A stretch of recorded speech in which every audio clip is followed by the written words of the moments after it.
Hello viewers, welcome to our channel. இந்த vocabulary சீரீஸில் conjunction related words தான் பார்க்க போகிறோம். கன்ஜங்ஷன் அப்படின்றது ஒரு வேர்ட். அது ரெண்டு ஃப்ரேசஸ், ரெண்டு கிளாஸஸ் அல்லது ஒரு சென்டென்ஸில் உள்ள ரெண்டு ஸ்டேட்மெண்ட்ஸை கனெக்ட் பண்ணும். அதை தான் கன்ஜங்ஷன் அப்படின்னு சொல்லுவோம். அப்படி ஒரு சென்டென்ஸில் உள்ள ரெண்டு ஸ்டேட்மெண்ட்டை கனெக்ட் பண்ணுற வேர்ட்ஸை பற்றி தான் இன்றைக்கி பார்க்க போகிறோம். First one so. ஸோ அப்படின்னா அதனால் அப்படின்னு அர்த்தம். இந்த ஸோ அப்படின்ற வேர்டை ரியல் டைமில் எங்கெல்லாம் யூஸ் பண்ணுவோம்? ஃபார் எக்ஸாம்பிள், நான் வீட்டுக்கு போகவே ரொம்ப லேட் ஆயிடுச்சு, அதனால தான் நான் உனக்கு கால் பண்ண முடியல. நெக்ஸ்ட், நைட்டு தூங்க ரொம்ப லேட் ஆயிடுச்சு, அதனால் காலையில் என்னால் சீக்கிரம் எந்திரிக்க முடியல. இந்த மாதிரி ஸ்டேட்மெண்ட்டுக்கெல்லாம் தான் அதனால் அப்படின்ற வேர்டை யூஸ் பண்ணுவோம். எக்ஸாம்பிள் சொல்லணும் அப்படின்னா, we went late so we missed the train. we went late so we missed the train அப்படின்னா நாங்கள் லேட்டாக போனோம், அதனால் ட்ரெயினை மிஸ் பண்ணிட்டோம். Next example, it rained heavily so I didn't go to school. It rained heavily so I didn't go to school அப்படின்னா ரொம்ப அதிகமாக மழை பெஞ்சது, அதனால் நான் ஸ்கூலுக்கு போகலை. Next one so that. So that அப்படின்னா அதனால தான் அப்படின்னு சொல்கிறதுக்கு யூஸ் பண்ணுவோம். இன்னொன்று என்னென்னா அப்போதான் அப்படின்னு சொல்கிறதுக்கும் யூஸ் பண்ணுவோம். அதனால தான் அப்படின்றத ரியல் டைமில் எப்போ யூஸ் பண்ணுவோம்? அவன் குடிச்சிட்டு நடு ரோட்டில் போனான், அதனால தான் குழிக்குள்ளே விழுந்துட்டான் அப்படின்னு சொல்லுவோம். இன்னொரு எக்ஸாம்பிள் சொல்லணும் அப்படின்னா, அவன் நடு ரோட்டில் வண்டி ஓட்டிகிட்டு போனான், அதனால தான் வேறு ஒரு வண்டி வந்து இடிச்சிருச்சு. இந்த மாதிரி ஒரு ரீசனை சொல்கிறதுக்கு இந்த ஸோ தேட் அப்படின்ற வேர்டை யூஸ் பண்ணுவோம். ஃபஸ்ட்டு அதனால தான் அப்படின்றதுக்கு எக்ஸாம்பிள் சென்டென்சஸ் பார்த்துடலாம். First one, I didn't have a job so that I couldn't Mary her. I didn't have a job so that I couldn't marry her அப்படின்னா எனக்கு ஒரு வேலை இல்லை, அதனால தான் அவளை கல்யாணம் பண்ண முடியாமல் போயிருச்சு. Next one, we slept early yesterday so that we could get up on time this morning. we slept early yesterday அப்படின்னா நேற்று நாங்கள் சீக்கிரமாக தூங்கிட்டோம். so that அதனால தான் we could get up on time this morning. இன்னைக்கு மார்னிங் சரியான நேரத்தில் எங்களால் எந்திரிச்சிக்க முடிஞ்சது. ஸோ தேட் அப்படின்றத அதனால தான் அப்படின்ற மீனிங்கில் யூஸ் பண்ணலாம். நெக்ஸ்ட் ஒன், அப்போதான் அப்படின்ற மீனிங்லையும் யூஸ் பண்ணலாம். அது ரியல் டைமில் எப்போல்லாம் யூஸ் பண்ணுவோம்? நீ நல்ல மார்க்ஸ் வாங்கு, அப்போ தான் நான் உனக்கு பைக் வாங்கி தருவேன். நீ நல்ல டாக்டரை போய் பாரு, அப்போ தான் உன் நோய் சரியாகும். இந்த மாதிரி சென்டென்சஸ்க்கெல்லாம் இந்த ஸோ தேட்டை யூஸ் பண்ணலாம். அப்போதான் அப்படின்ற மீனிங்கில் வர சென்டென்சஸ் பார்க்கலாம். I will study well so that my father will be proud. I will study well so that my father will be proud அப்படின்னா நான் நல்லா படிப்பேன், அப்போ தான் என்னோட அப்பா பெருமைப்படுவார். Next one, I learn more so that I can teach others. I learn more so that I can teach others அப்படின்னா நான் நிறைய படிக்கிறேன், அப்போ தான் என்னால் அடுத்தவங்களுக்கு டீச் பண்ண முடியும். இந்த ஸோ தேட் அப்படின்ற கன்ஜங்ஷனை பொறுத்த வரைக்கும் சப்ஜெக்ட்டுக்கு அப்புறம் மோஸ்ட்டாக மாடல் ஆக்சிலரி வேர்ப் தான் யூஸ் பண்ணுவோம். மாடல் ஆக்சிலரி வேர்ப்ஸ் எல்லாம் என்னென்னு நம்ம ஆல்ரெடி கிராமர் கிளாஸ்லேயே பார்த்துட்டோம். அந்த மாதிரி வில், கேன், குட் இந்த மாதிரி வேர்ப்ஸ் தான் சப்ஜெக்ட்டுக்கு அப்புறம் மோஸ்ட்டாக வரும். இந்த ஸோ தேட் கன்ஜங்ஷனை வேறு எப்படியெல்லாம் யூஸ் பண்ணுவோம் அப்படின்னு பார்க்கலாம். இந்த எக்ஸாம்பிள் பாருங்கள். த பேக் இஸ் வெரி ஹெவி. இது ஒரு ஸ்டேட்மெண்ட். பேக் வந்து ரொம்ப ஹெவியாக இருக்குது, வெயிட்டாக இருக்குது. ஐ கேனாட் லிஃப்ட் இட். என்னால் அதை தூக்க முடியாது அப்படின்னு ரெண்டு ஸ்டேட்மெண்ட்டாக இருக்குது. இங்கே ஸோ தேட் கன்ஜங்ஷனை யூஸ் பண்ணி ஒரே சென்டென்ஸாக மாற்றுவோம். அது எப்படின்னு பார்க்கலாம். The bag is very heavy so that I cannot lift it. இந்த பேகு ரொம்ப கனமாக இருக்குது, அதனால் என்னால் தூக்க முடியலை. அதவே இப்படி மாற்றியும் சொல்லலாம். The bag is so heavy that I cannot lift it. The bag is so heavy that I cannot lift it அப்படின்னாலும் அதே மீனிங் தான். இந்த பேக் ரொம்ப கனமாக இருக்குது, அதனால் என்னால் அதை தூக்க முடியலை. Next one, if so. If so அப்படின்னா அப்படி என்றால் அப்படின்னு அர்த்தம். இந்த இஃப் ஸோவை எங்கெல்லாம் யூஸ் பண்ணுவோம் அப்படின்னு பார்த்தீங்கன்னா, டாக்டர் ஒரு பேஷண்ட் கிட்ட சொல்கிறாரு, இந்த டேப்லெட்ஸை எடுத்துக்கோங்க, இச்சிங் இருக்கலாம், அப்படி இருந்தால் இந்த டேப்லெட்டை போடுங்க அப்படின்னு இன்னொரு டேப்லெட்டை கொடுக்குறாரு. ஸோ இந்த மாதிரி சிச்சுவேஷனுக்கு இஃப் ஸோ அப்படின்ற கன்ஜங்ஷனை யூஸ் பண்ணணும். எக்ஸாம்பிள் சொல்லணும் அப்படின்னா, do we have a meeting today? If so kindly let me know. do we have a meeting today அப்படின்னா இன்னைக்கு மீட்டிங் இருக்கா. if so அப்படி இருந்தால் kindly let me know எனக்கு தெரியப்படுத்தவும். இன்னொரு எக்ஸாம்பிள் பாருங்கள். they may call you, if so inform me. they may call you அப்படின்னா அவங்க உன்னை கூப்பிடலாம். if so அப்படி இருந்தால் inform me எனக்கு இன்ஃபார்ம் பண்ணு. ஸோ if so அப்படின்னா அப்படி என்றால் அப்படின்னு அர்த்தம். Next one if. if அப்படின்னா என்றால், என, இந்த மாதிரி மீனிங்கில் சொல்லலாம். மோஸ்ட்டாக இது ஒரு கண்டிஷ்னல் ஸ்டேட்மெண்ட்டாக இருக்கும். எக்ஸாம்பிள் சொல்லணும் அப்படின்னா if I go out I will buy something to eat.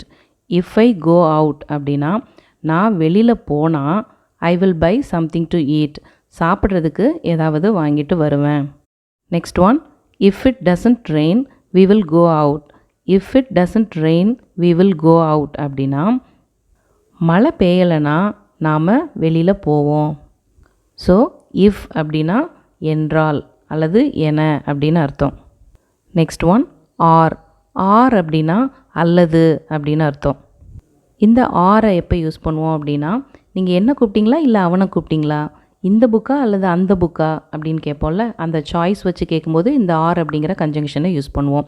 Example சொல்லணும் அப்படின்னா whether you like it or not you must do it. Whether you like it or not you must do it அப்படின்னா உனக்கு பிடிச்சிருக்கோ அல்லது இல்லையோ ஆனால் கட்டாயம் நீ இதை செய்யணும். இன்னொரு எக்ஸாம்பிள் சொல்லணும் அப்படின்னா do you want to have your breakfast now or later. do you want to have your breakfast now or later அப்படின்னா உன்னோட காலை சாப்பாடை நீ இப்போ சாப்பிட விரும்புகிறியா அல்லது அப்புறமாவா. ஸோ ஆர் அப்படின்னா அல்லது அப்படின்னு அர்த்தம். Next one but. பட் அப்படின்னா ஆனால் அப்படின்னு அர்த்தம். இதை எப்போ யூஸ் பண்ணுவோம்? எனக்கு கடைக்கு போகணும் ஆனால் ரொம்ப டயர்டாக இருக்குது அப்படின்னு சொல்லுவோம்ல. அப்போது ஒரு சென்டென்ஸில் 2 ஸ்டேட்மெண்ட் இருக்கும். இந்த பட் யூஸ் பண்ணும்போது அந்த 2 ஸ்டேட்மெண்ட்டும் ஒன்றுக்கு ஒன்று முரணானதாக இருக்கும். எக்ஸாம்பிள் சொல்லணும் அப்படின்னா I am hungry but I don't want to eat anything. I am hungry அப்படின்னா நான் பசியாக இருக்கிறேன் அப்படின்னு அர்த்தம். But I don't want to eat anything அப்படின்னா ஆனால் எனக்கு சாப்பிட எதுவும் வேணாம்.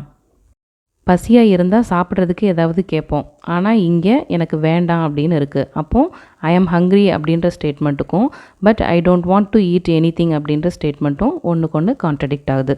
பட் யூஸ் பண்ணும்போது இந்த மாதிரி தான் கான்ட்ரடிக்ட் ஆகும். நெக்ஸ்ட் எக்ஸாம்பிள் சொல்லணும் அப்படின்னா I want to buy a car but I don't have money. I want to buy a car அப்படின்னா எனக்கு ஒரு கார் வாங்கணும்னு ஆசையாக இருக்குது. But I don't have money ஆனால் என்கிட்ட பணம் இல்லை. ஸோ பட் அப்படின்னா ஆனால் அப்படின்னு meaning. Next one because. Because அப்படின்னா ஏனெனில் அப்படின்னு அர்த்தம். ஏனெனில் அப்படின்ற வேர்டை எங்கெல்லாம் சொல்லுவோம்? நான் இன்றைக்கி ஆஃபீஸ்க்கு போகலை ஏன்னா எனக்கு உடம்பு சரியில்லை அப்படின்னு சொல்லுவோம். நான் இன்றைக்கி விளையாடுறதுக்கு போகலை ஏன்னா எனக்கு காலில் அடிபட்டிருக்கு.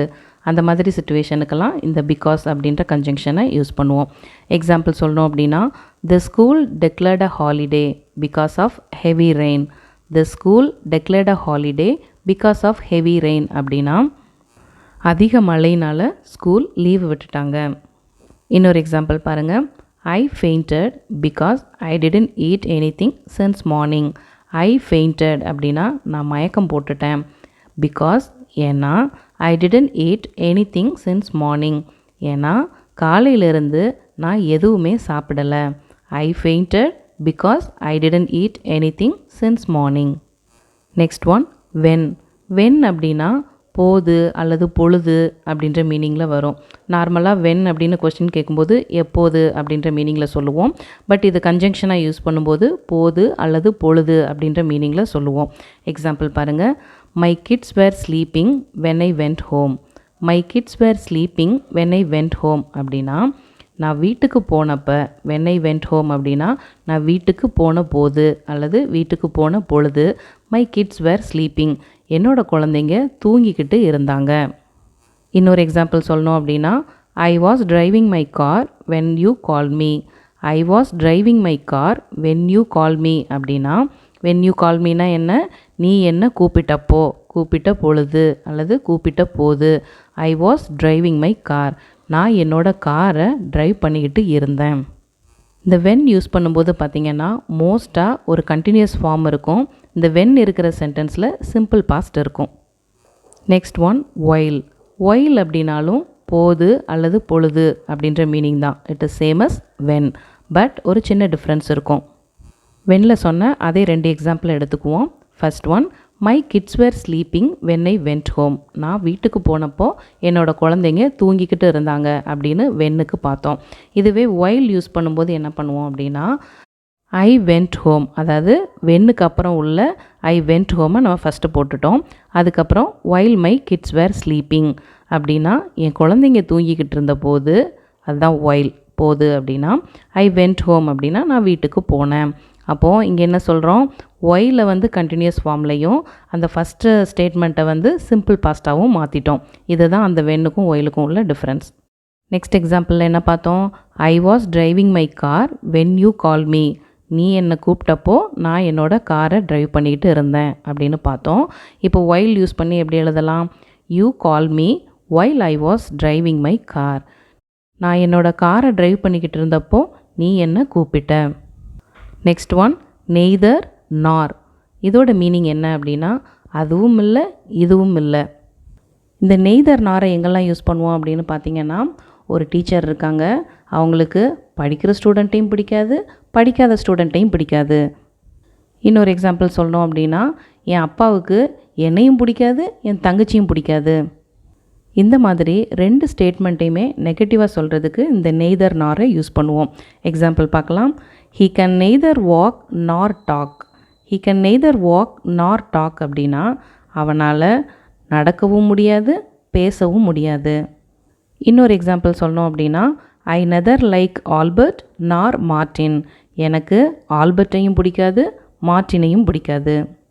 Next one, either or. Either or அப்படின்னா அது அல்லது இது. இதை ரியல் டைமில் எங்கெல்லாம் யூஸ் பண்ணுவோம், ஒன்று ஷாப்பிங் போவோம், இல்லைன்னா ஹோட்டலுக்கு போவோம். இன்னொரு எக்ஸாம்பிள் சொல்லணும் அப்படின்னா, நான் இப்போது ஷாப்பிங் போகிறேன், ஒன்று எனக்கு ட்ரெஸ் வாங்குவேன், இல்லை எங்கள் அம்மாவுக்கு வாங்குவேன். அந்த மாதிரி அது அல்லது இது அப்படின்ற மீனிங்கில் சொல்லும்போது இந்த ஈதர் ஆரை யூஸ் பண்ணுவோம். எக்ஸாம்பிள் சொல்லணும் அப்படின்னா, either he or his wife may attend the function. Either he or his wife may attend the function அப்படின்னா ஒன்று அவன் இல்லைன்னா அவன் ஒய்ஃப் அந்த ஃபங்க்ஷனை அட்டன் பண்ணலாம். இன்னொரு எக்ஸாம்பிள் சொல்லணும் அப்படின்னா, either live or let others live. Either live or let others live அப்படின்னா ஒன்று நீ வாழு, இல்லைன்னா அடுத்தவங்கள வாழ விடு. இந்த மாதிரி கன்ஜங்ஷன்ஸ் அதோட மீனிங் நிறைய தெரிஞ்சு வச்சுக்கிட்டீங்க அப்படின்னா உங்களால் காம்ப்ளெக்ஸ் சென்டென்ஸை கூட ஈஸியாக பேச முடியும். இந்த வீடியோ பிடிச்சிருந்தால் லைக் பண்ணுங்கள், சேனலை சப்ஸ்கிரைப் பண்ணாதவங்க சப்ஸ்கிரைப் பண்ணுங்கள், கூடவே அந்த பெல் ஐக்கானையும் கிளிக் பண்ணுங்கள். நெக்ஸ்ட் வீடியோவில் மீட் பண்ணுறேன். பை.